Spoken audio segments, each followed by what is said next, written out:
This is the first YouTube video I've ever made. Because of Israel's war on Gaza, I feel the need to become politically active and speak publicly about how I feel and what I think. At first, I thought it was okay that Israel was going after Hamas because, according to US media, Hamas is a terrorist organization and this is part of the war on terror. But with the more complete information available through the internet, I have come to realize the unfairness and injustice that has been happening to the Palestinian people. When I saw the map of Israel and Gaza, I was confused why I didn't see a country called Palestine when the people are called Palestinians and people keep chanting Free Palestine. I had to ask myself, where is Palestine?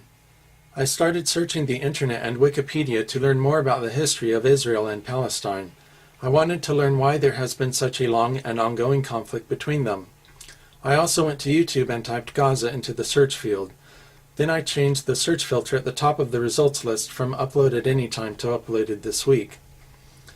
I was both surprised and glad to see Jewish people protesting Israel's war on Gaza, demanding an end to attacks on innocent civilians that included so many women and children. I was even more surprised to learn that Jewish people in the US have been protesting Israeli treatment of Palestinians for years. They even have a website, nkusa.org, and you can see their speeches on YouTube by searching for Netre Karta. Use YouTube's time filter to see their most recent videos protesting the war on Gaza.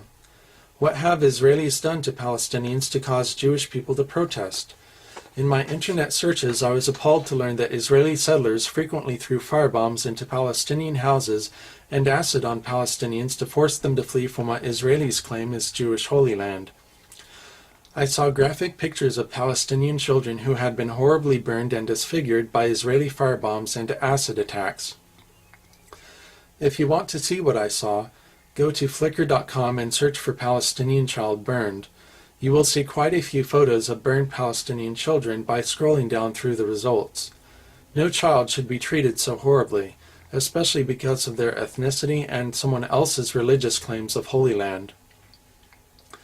I was also appalled to learn about what happened to the 23-year-old American volunteer Rachel Corrie, and in the name of justice, I need to speak on her behalf. After giving a television interview about how the Israeli government was treating the Palestinians in Gaza, she was ran over not once, but twice, by an Israeli bulldozer in 2003. To understand why she was killed, you must see the television interview she gave. You can find the video on YouTube by searching for Israel Slaughters American Volunteer. Pause this video if you need to write this down. To see her photo, go to flickr.com and search for Rachel Corrie Bulldozer. She and others were standing unarmed and peacefully in front of the house of a Palestinian doctor to protest the destruction of Palestinian houses by Israelis. The others who were with her said there was no way that the bulldozer driver couldn't see her. They were wearing fluorescent vests, waving their arms, and shouting through a bullhorn. In the United States, we have a word for such an act. It's called murder. The bulldozer driver and the Israeli government claim it was an accident. Who should we trust more to tell the truth? Should we trust the Israeli government or the people who saw it happen? Watch the television interview she gave before she was killed and you'll know whom to trust. Because of what she said about the Israeli government before she was killed and their omission of details about her death, I would like to ask the international community to conduct an independent investigation into her death. They can kill the messenger, but they can't kill the truth. I have posted this video as a response to the video titled Why Israel Won't Let Reporters into Gaza. On MSNBC's Rachel Maddow show, Richard Engel reports that an Israeli official told him Israel won't let reporters into Gaza because they don't want anyone reporting on the humanitarian situation in Gaza. They want to manage the image of the war on Gaza, so they plan to keep reporters out until news coverage switches to the presidential inauguration on January 20th, and by that time they expect people will be too preoccupied with news on Obama's new presidency to care about news on Gaza anymore. Israel. What have Israelis done to the Palestinians that you're not telling us about? What have Israelis done to the Palestinians that you're hiding from us? We want to know.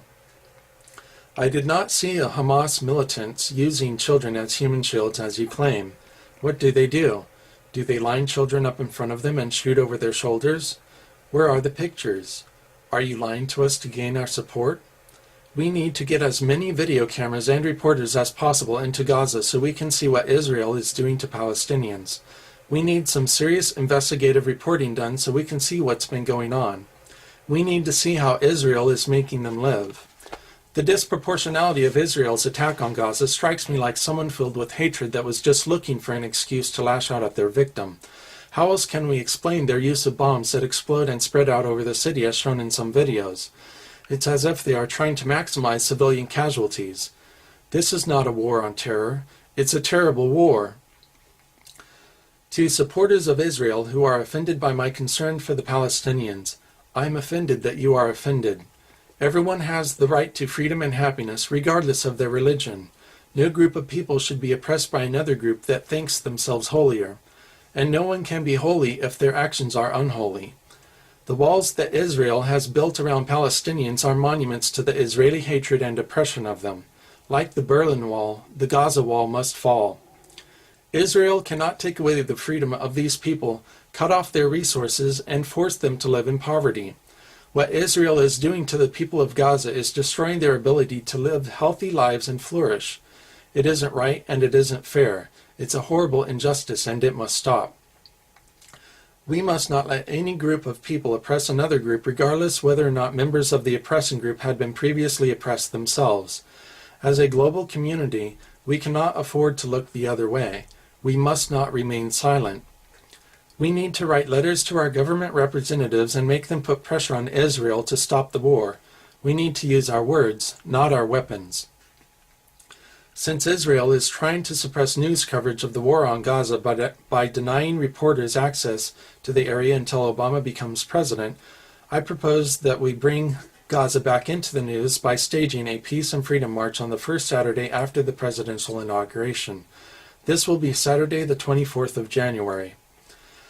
As many of us as possible should go to our nation's capital, Washington, D.C., to show our strength in numbers. The rest of us should stage peaceful protests in our local communities and around the world. Since we are marching for peace, it is especially important that our protests are completely peaceful. There should be no fighting, no riots, and no violence.